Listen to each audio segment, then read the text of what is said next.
How's it going, guys? My name is Zach with the Movie Castle, and today we're going to be taking a look at Longlegs. This just came out July 12th, 2024. It was written and directed by Oz Perkins and stars Maika Monroe, Blair Underwood, and Nicolas Cage as the Longlegs killer. Now this movie had quite a bit of hype going for it.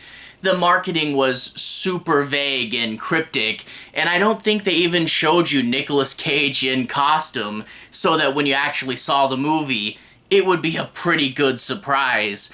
But naturally, with all the hype, then there were people going, there's no way it could be as good as you're thinking, and people thinking it would be perfect, and naturally some internet fighting. Now that I've actually seen the movie, though, I will say, there's lots of the movie that does work really, really well. It's got really great cinematography to it. The movie looks super crisp yet really cold, and it'll probably be pretty good to see on a 4K disc in the future. It's got good, purposeful shots, and just this good, real, creepy atmosphere behind it. The thing's shot really well, and after I left the theater, you can't help but kind of reframe how you look at things based on this movie, especially going into the dark theater parking lot. Like, this movie's atmosphere and tone will stick in your head for quite a bit. Plus, we get some really interesting characters. Won't say too much about him, but Nicolas Cage is super creepy in this movie. Think Buffalo Bill crossed with classic Nick Cage-isms. It's really, really good, and I don't want to say too much, but then you also got the lead, and the lead is vaguely psychic, so she'll get some disturbing visions, and she's also a little bit aloof, so like, her boss will say, hey, come in and meet my wife and kids, and she's just like, do I have to? So she's an interesting lead, and she pulls that off pretty well, but the idea that she might be psychic, and there might be some supernatural element to Nick Cage's character as well. It seems that he worships the devil or something. There's the hint of possible supernaturalism that does give this movie the feel of anything can happen, you don't know what's going to be real or true, which I really do like. Think of this movie like Silence of the Lambs crossed with a much more serious Twin Peaks.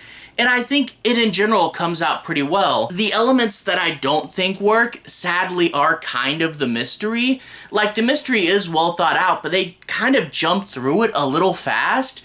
Like, Nick Cage writes these Zodiac killer letters, but they show her finding the cipher, and then just, jump to, I've translated the letters and here's the clues. And I'm like, whoa, wait, can we slow down there? Like, I wanted to see how the cipher worked, how you translated the letters. I wanted to see more detail there. And then I wanted to see the letters translated. I wanted to see what Nick Cage was going on about, but we kind of fast-forwarded through that. It felt like they were saying, you get the narrative point, we don't need to dwell on this, but I kind of wish you did.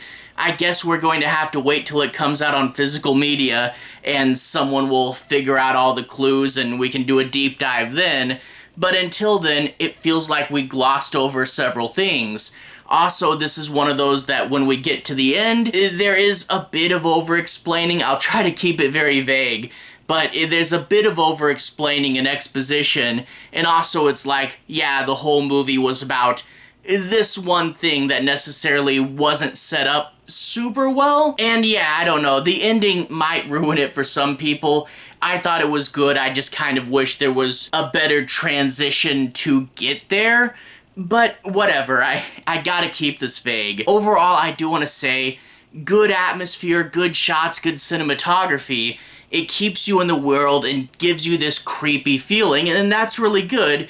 Combine that with a really cool Nick Cage character, there's a lot to like in here, but again, it's not perfect, and I don't think you should ever go into a film expecting it to be perfect, so just bear that in mind. It's a good, creepy little film, but it's not the best thing ever. Will still probably be in the top 5 horror films of the year, but might not be number 1. We'll have to see what happens there.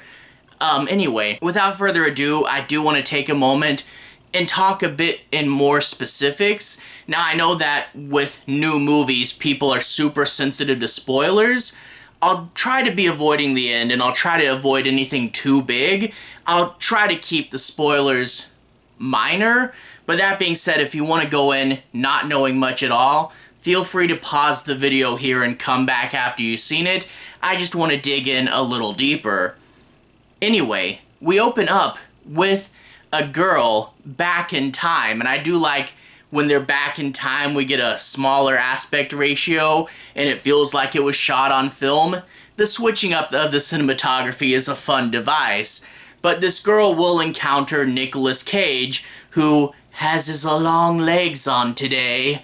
A creepy guy, but I won't go farther than that. We then jump to the present and we meet this girl in the 90s. And I do want to say they use the 90s as kind of a more analog feel, and you know, it's kind of this tone behind it. It's not trying to go, ooh, look, we're in the 90s, pogs and triangles, right?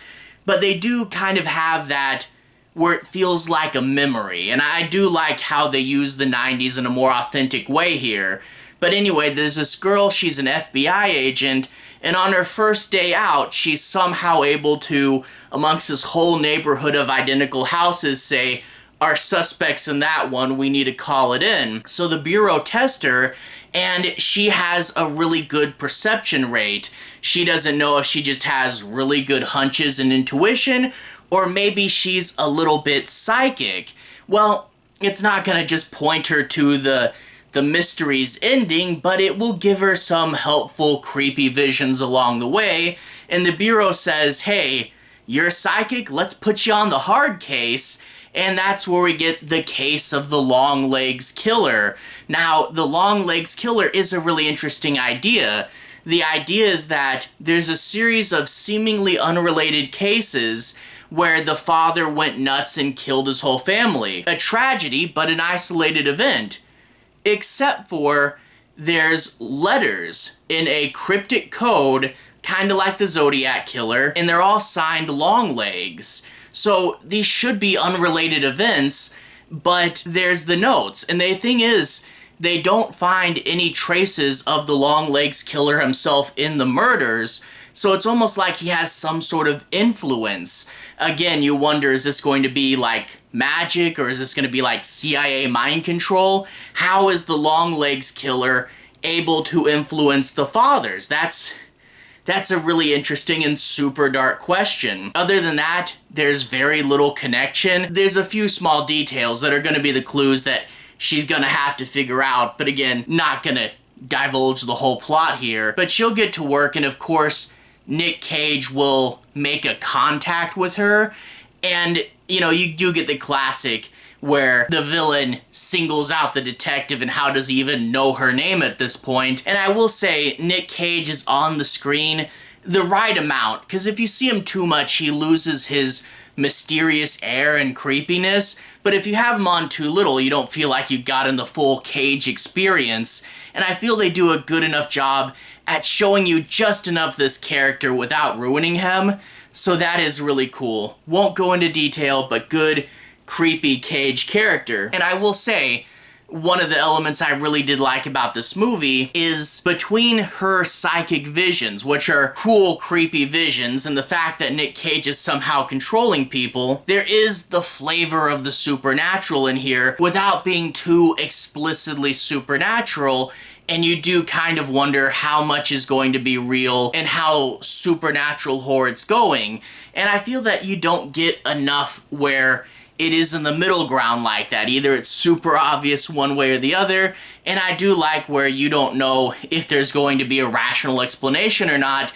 Questioning rationality really gets in your head, I think, a lot more than most stuff. But needless to say, they'll follow the clues, and they'll find some creepy stuff along the way, some cool locations they have to go to, and a reason why Nick Cage is singling her out. Overall, it's a cool mystery that builds to a fun finale that, again, may not have been set up 100% well and might need a really long exposition scene to make it make sense, but there is some creepy stuff along the way. Overall, I do think it was cool and I can definitely recommend it. Again, maybe not the best horror film ever made, but probably the top 5 of the year, and it's worth seeing for what it does really well, even if it's not perfect. Anyway, to everyone who's watched so far, thank you for watching. To everyone who's liked and subscribed, thank you. You really are helping the channel out. I'll leave a relevant playlist on the bottom. This should be my 2024 movies playlist where you can see me talk about other movies of the year. If you like this, maybe check out The First Omen. Anyway, have a good day. I'll see you guys again very, very soon. Relevant playlist on the bottom. Have a good day now.